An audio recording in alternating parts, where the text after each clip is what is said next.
Hello everyone, देखिए अब next topic करते हैं डिस्टेंस टाइम ग्राफ।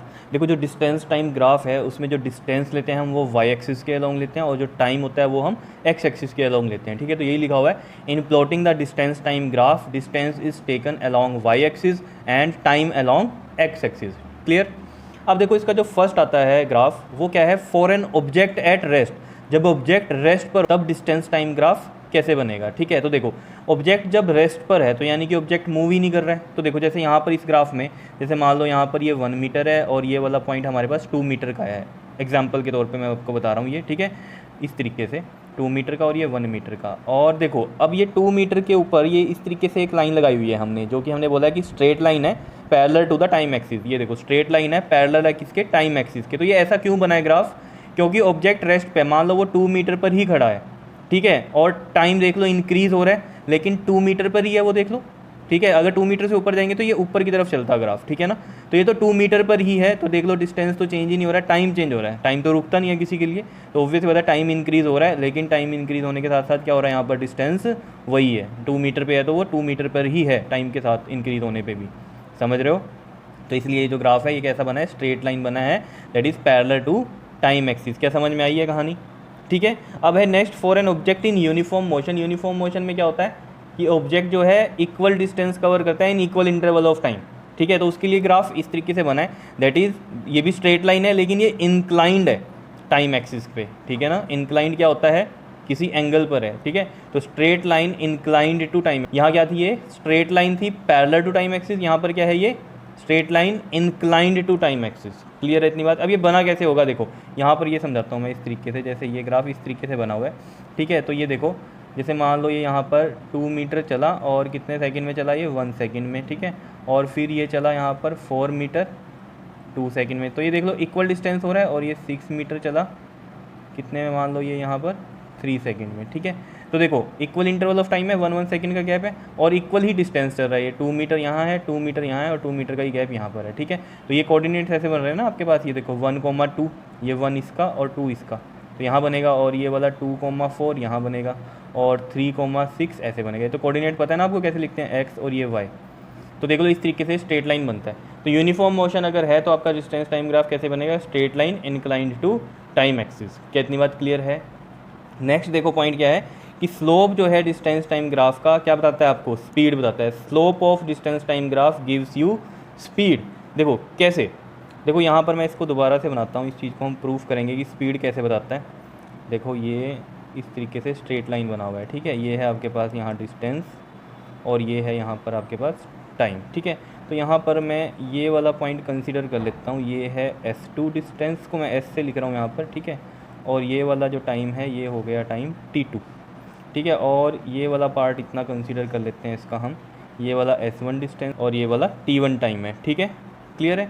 अब देखो यहाँ पर इसको हम लिख लेते हैं, ये A पॉइंट है, ये वाला B पॉइंट है। ठीक है, और यहाँ से ये पॉइंट हम C मान लेते हैं। ठीक है, तो ए बी का हम निकाल, यहाँ पर कैसे लिखेंगे हम, देखो इसके लिए स्लोप जो निकलेगा हमारे पास, स्लोप ऑफ ए बी क्या बनेगा। देखो slope of that A B हमें पता है, स्लोप का जो फॉर्मूला होता है वो क्या होता है, वाई एक्सिस अपॉन में एक्स एक्सिस। तो वाई बाई एक्स, वाई क्या है इसमें, देखो ए सी है, और एक्स क्या है इसमें हमारे पास, ये बी सी बन गया। ठीक है, तो देखो ए सी की वैल्यू क्या होगी, इस ए सी की वैल्यू ये वैल्यू होगी, और ये वैल्यू क्या है, S2 ये है, S1 ये है, तो S2 माइनस S1 ये ऐसे चलता है। देखो जैसे ये 4 मीटर है, यहाँ पर ये 8 मीटर है, तो ये पॉइंट कितना हुआ, 8 माइनस 4, 4 मीटर का हुआ ना। तो उस तरीके से हमें ये सोचना है, दिखाई दे रहा है ना सभी को। ठीक है, तो देखो अब तो ए सी कितना हो जाएगा, ये हमारे पास S2 माइनस में S1, और टाइम भी ऐसे ही हो जाएगा, ये T2 माइनस T1 हो जाएगा, BC वाला, क्योंकि ये BC है तो BC इसके इक्वल है नीचे वाले के, तो T2 माइनस T1, तो S2 माइनस S1 क्या हो जाएगा, चेंज इन डिस्टेंस, और T2 माइनस T1 क्या हो जाएगा, चेंज इन टाइम। तो बताओ आपको खुद ही पता है कि ये क्या आ गया आपके पास, डिस्टेंस आ गया, और ये क्या आ गया नीचे, टाइम आ गया। तो ऑब्वियस ही बात है, स्लोप आपको यहाँ से पता चल गया, डिस्टेंस अपॉन में टाइम होता क्या है, स्पीड होता है। तो स्लोप किसके इक्वल हो गया, स्पीड के इक्वल हो गया। बताओ इतनी बात समझ में आ रही है या नहीं। इसी वजह से ये लाइन लिखी है कि slope of distance time graph gives you speed. अब जैसे मैं ये कह रहा था कि ये तो ए बी के लिए लिया आपने, ओ ए के लिए लेते अगर ओ ए के लिए लेते, देखो इस तरीके से यहाँ पर बना देता हूँ मैं, देखो इस तरीके से, ये हो गया आपके पास डिस्टेंस, ये हो गया टाइम, और ये ए पॉइंट है। अगर इस पूरे के लिए स्लोप निकालते तब भी हो जाता, देखो ये वाला डिस्टेंस आप ले लेते हैं यहाँ पर, ये वाला मान लो S2 ही मान लो, और ये वाला क्या मान लो, इसमें T2 टाइम मान लो, ठीक है। और ये 0 है तो ये ऑब्वियस सी बात है, ये S1 हो जाएगा और ये T1 हो जाएगा, ठीक है। S1 और यही क्या हो जाएगा हमारे पास, T1 हो जाएगा, ठीक है। तो यहाँ पर भी देखो स्लोप जो है वो कैसे निकलेगा, y/x। तो y/x क्या है यहाँ पर, ये देख लो, ये दैट, इसको मैं यहाँ पर C पॉइंट मान लूँ, AC अपॉन में OC, क्योंकि y/x होता है तो AC कितना हो जाएगा इसमें, S2 - 0, और ये कितना हो जाएगा, T2 - 0। तो देख लो यहाँ से भी S2/T2 आ रहा है, ये भी क्या है, डिस्टेंस अपॉन में क्या है, टाइम है। समझ रहे हो ना ये बात। और ये क्या होता है आपके पास, स्पीड होता है। तो स्लोप यहाँ से भी किसके इक्वल आ गया, स्पीड के इक्वल आ गया। तो जैसे आपको सही लगे आप वैसे कर सकते हो, ठीक है। इस तरीके से क्यों करवाया मैंने, क्योंकि इस तरीके से न्यूमेरिकल भी आपके पास कई बार आते हैं, तो आप यहाँ से फिर आप वैल्यूज़ को निकाल सकते हो, ठीक है। बताओ समझ में आ रही है कहानी।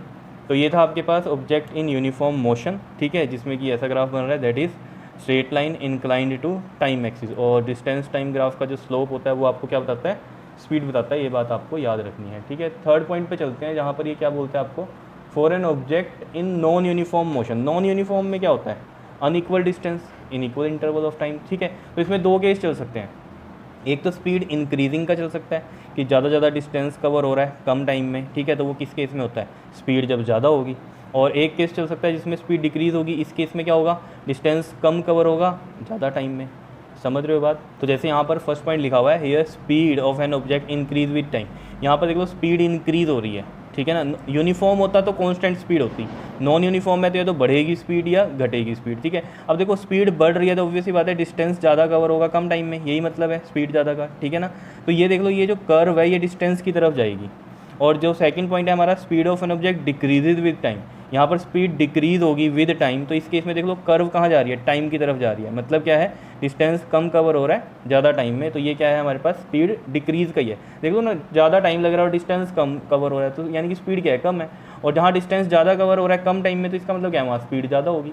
तो आपको याद रखना है, जहाँ स्पीड इंक्रीज़ करती है तो ये कर्व डिस्टेंस की तरफ जाएगी, और जहाँ पर स्पीड डिक्रीज़ होती है तो ये कर्व टाइम की तरफ जाएगी। क्या इतनी बात क्लियर है या नहीं है। तो ये था आपके पास नॉन यूनिफॉर्म मोशन के लिए ग्राफ, ठीक है। तो ये सब कुछ था आपके पास डिस्टेंस टाइम ग्राफ में, ठीक है। तो ये अच्छे से कर लेना। मेन बात आपको जो याद रखनी है इसमें वो क्या है कि जो स्लोप है डिस्टेंस टाइम ग्राफ का वो क्या बताता है आपको, स्पीड बताता है, ठीक है। और पेपर में भी क्वेश्चन जिस तरीके से आपसे पूछेंगे तो वो कहेंगे बताओ for an object at rest के लिए डिस्टेंस टाइम ग्राफ, या फिर यूनिफॉर्म मोशन के लिए डिस्टेंस टाइम ग्राफ, या फिर नॉन यूनिफॉर्म मोशन के लिए डिस्टेंस टाइम ग्राफ। इस तरीके से आएंगे। तो आपको ये पता होना चाहिए इनमें डिफरेंस क्या है, रेस्ट पर है तो क्या हो रहा है, यूनिफॉर्म मोशन में है तो क्या हो रहा है, और नॉन यूनिफॉर्म मोशन में है तो क्या हो रहा है। क्लियर है इतनी बात। ओके जी, थैंक यू।